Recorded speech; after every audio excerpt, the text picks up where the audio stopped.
Oi, bom dia, gente. Olha, o presidente Jair Bolsonaro pode ter que operar de novo, viu? Ele tá internado em São Paulo. E começa hoje o Bolsa Família aqui dos Estados Unidos. E aí, já pegou seu café? Então vem, vamos lá? Hora do Bom Dia Acontece, me acompanha? Olha, essa Bolsa Família aí é um socorro, é uma espécie de ajuda financeira para as famílias que têm crianças.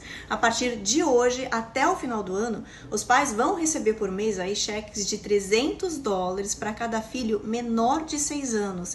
E cheques de $250 para cada filho menor de 18 anos. Esse benefício vai ser pago pela Receita Federal Americana, baseado nos impostos de renda de 2020 dos contribuintes ou nas declarações feitas em 2019. Olha, para as famílias de baixa renda que não declaram impostos, a Receita Federal criou um portal para receber os dados dessas famílias e assim definir o tipo de auxílio que vão receber. Segundo os especialistas, esse programa aí é o mais significativo da rede social aqui do país desde 1935. E olha, incêndios florestais estão atingindo 10 estados americanos no oeste do país, viu? No total, são 67 focos de incêndio. Só no Oregon, as chamas estão consumindo uma área quase 2 vezes o tamanho de Portland. Mais da metade do fogo está concentrado em 3 estados, Arizona, Idaho e Montana. O restante está espalhado em áreas que vão do Alasca até Wyoming. Olha, o oeste dos Estados Unidos enfrenta uma alta onda de calor histórico aí com muita seca. Tudo isso está colaborando, está piorando essa crise aí de incêndios.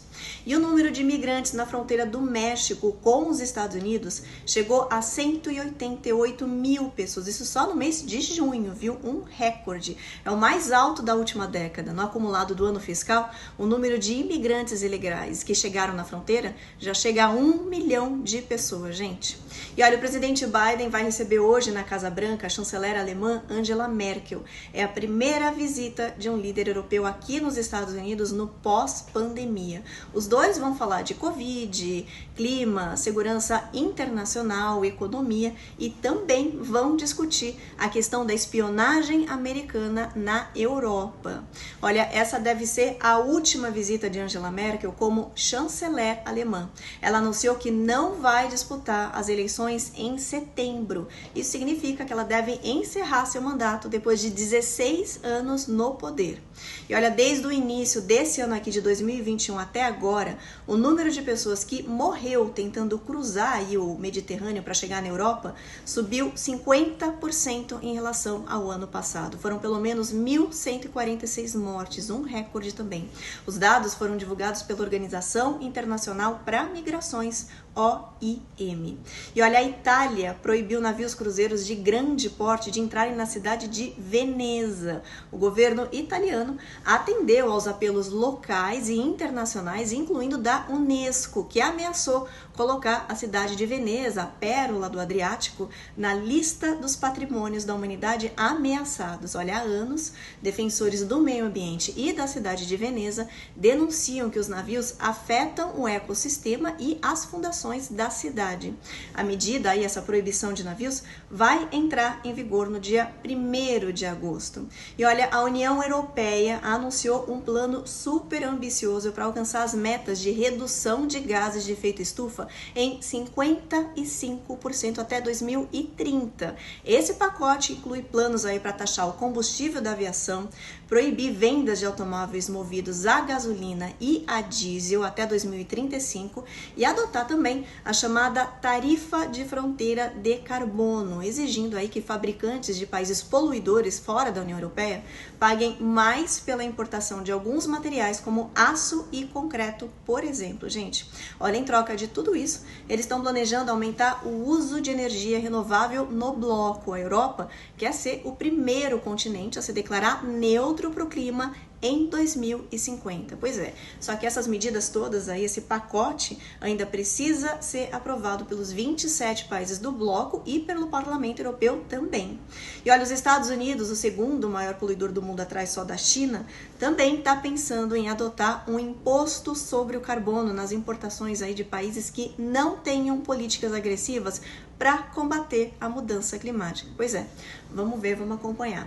Na África do Sul, o governo convocou 25 mil soldados do exército para ir para as ruas. O objetivo é tentar conter as violentas manifestações e os saques que estão acontecendo no país, que já mataram 72 pessoas. Essa violência começou depois da prisão do ex-presidente Jacob Zuma. Ele foi condenado a 15 meses de prisão por desacato à justiça. Ele se recusou a depor numa comissão anticorrupção. Olha, a prisão de Zuma foi a gota d'água no país que está enfrentando uma profunda crise econômica por causa da pandemia e por causa também das restrições anti-Covid. Olha, tem escassez de combustível, escassez de alimentos e alto índice de desemprego.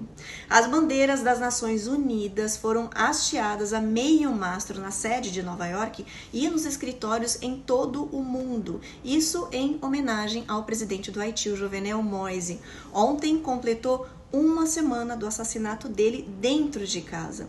Um funeral aí com todas as honras de chefe de Estado está sendo planejado. Enquanto isso, seguem as investigações no Haiti com a ajuda dos Estados Unidos.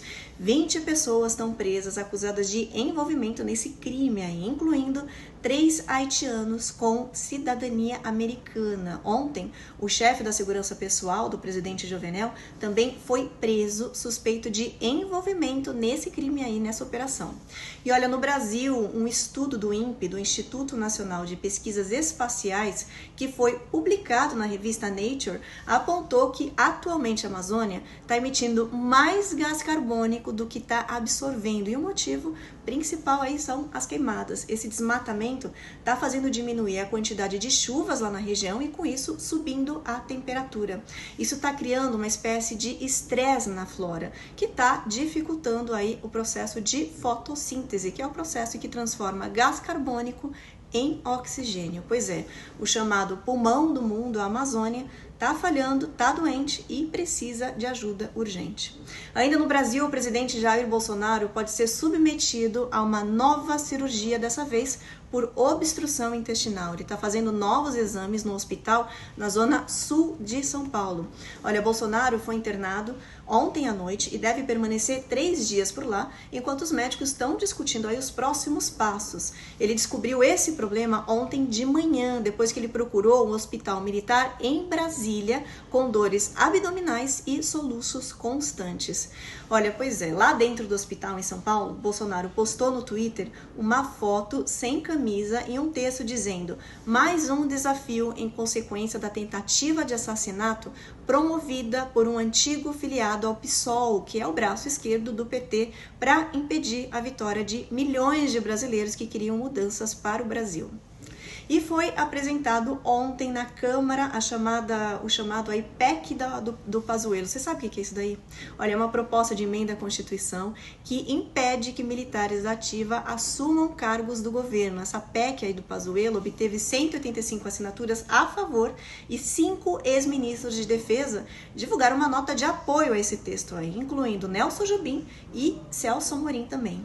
Olha, a Anvisa autorizou testes com mais 2 vacinas no Brasil, uma chinesa do Instituto de Biologia Médica da Academia Chinesa de Ciências Médicas, tem a sigla INBICANS, a sigla em inglês, e a segunda é uma nova versão da AstraZeneca, que foi modificada para proteger contra a mutação beta, aquela mutação que surgiu na África do Sul. 4 milhões de doses do consórcio COVAX da OMS devem ser entregues para o Brasil. O primeiro lote de 1 milhão de doses chega hoje no Brasil. E a Argentina alcançou a marca de 100 mil mortos por Covid. Olha, na América do Sul, só o Brasil, a Colômbia e o Peru tinham alcançado essa marca e ultrapassado 100 mil vítimas durante a pandemia. Apesar dessa triste marca aí, a Argentina está vendo o número de mortos e contaminados diminuir graças à vacinação em massa. 45% da população já foi vacinada com pelo menos uma dose na Argentina. E olha, a Indonésia pode se tornar um novo epicentro da Covid na Ásia. Só ontem, o país registrou 54 mil novos casos de contaminação. Isso em um único dia, viu? A Indonésia só vacinou até agora 5,5% da população, muito baixo. E olha, tá surgindo um novo ramo da fotografia, são as fotos de cenários de videogame. Já ouviu falar disso daí? Parece brincadeira, né? Só que não é não, viu? Tá fazendo muito sucesso essa nova modalidade aí. Ainda mais com esses cenários dos games cada vez mais super realistas. Olha, o brasileiro Léo Sang faz parte dessa geração aí de fotógrafos virtuais que tá fazendo um tremendo sucesso. E uma notícia inspiradora publicada no New England Journal of Medicine. Olha, um homem com paralisia, que não falava nada, só balbuciava alguns sons, conseguiu dizer as primeiras palavras graças ao avanço aí da tecnologia com a medicina. 128 eletrodos foram implantados na parte do cérebro dele responsável pela fala desse homem aí. Esses eletrodos transmitem o sinal para um computador e uma espécie de inteligência artificial interpreta esses sinais com as palavras que ele apenas resmunga, que ele tenta falar. Resultado, esse computador escreve numa tela e pronuncia essas frases ou essas palavras aí que identificou dele. Impressionante, gente, tem vídeo na internet.